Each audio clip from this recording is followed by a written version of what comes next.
Bonjour, ton Dieu est fidèle. Deutéronome au chapitre 7, le verset 9. La parole de Dieu dit ceci.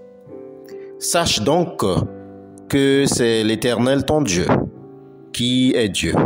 Ce Dieu fidèle garde son alliance et sa bonté jusqu'à la 1000e génération envers ceux qui l'aiment et qui respectent ses commandements. Amen.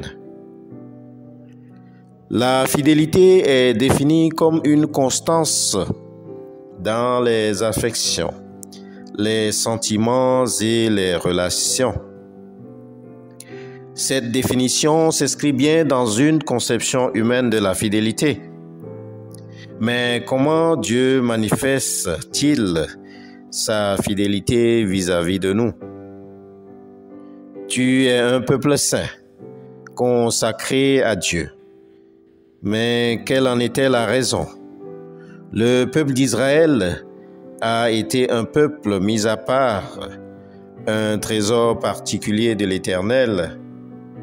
Mais quel était le motif pour lequel Dieu a choisi ce peuple et maintenu le serment juré à leur père?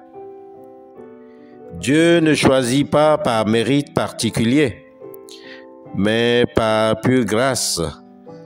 Et c'est cette grâce qui fait de nous aujourd'hui des appelés par le sang de Jésus-Christ et montrant à chacun de nous son affection et sa fidélité. Abraham lui-même n'a-t-il pas été choisi par pure grâce divine, même s'il avait un cœur bien disposé et recherchait Dieu avec ferveur?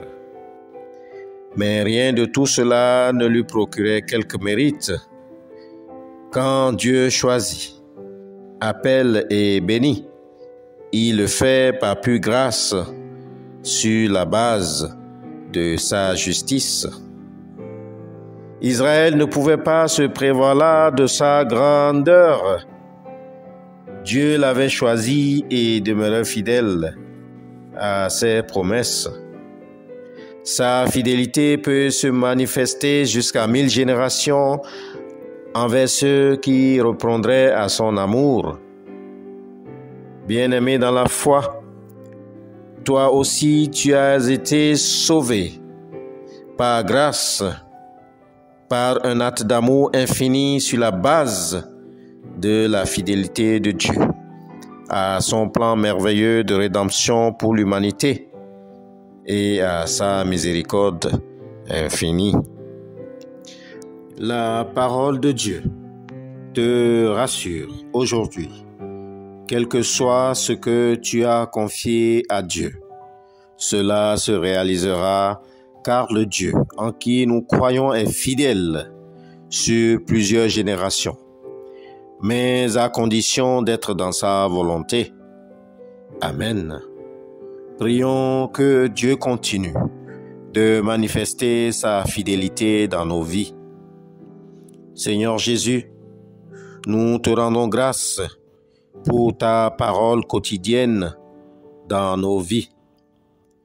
Nous te bénissons pour tes vérités bibliques qui nous fortifient et qui nous grandissent. Seigneur Dieu Tout-Puissant, nous invoquons ton amour dans nos vies afin que tu continues d'être fidèle dans nos vies, afin que tu continues d'être fidèle dans nos pas, afin que tu continues d'être fidèle dans nos projets. Merci pour tout ce que tu es pour nous, maintenant et pour les siècles des siècles. Amen. Que Dieu vous garde en cette nouvelle journée qui vient de commencer. Shalom.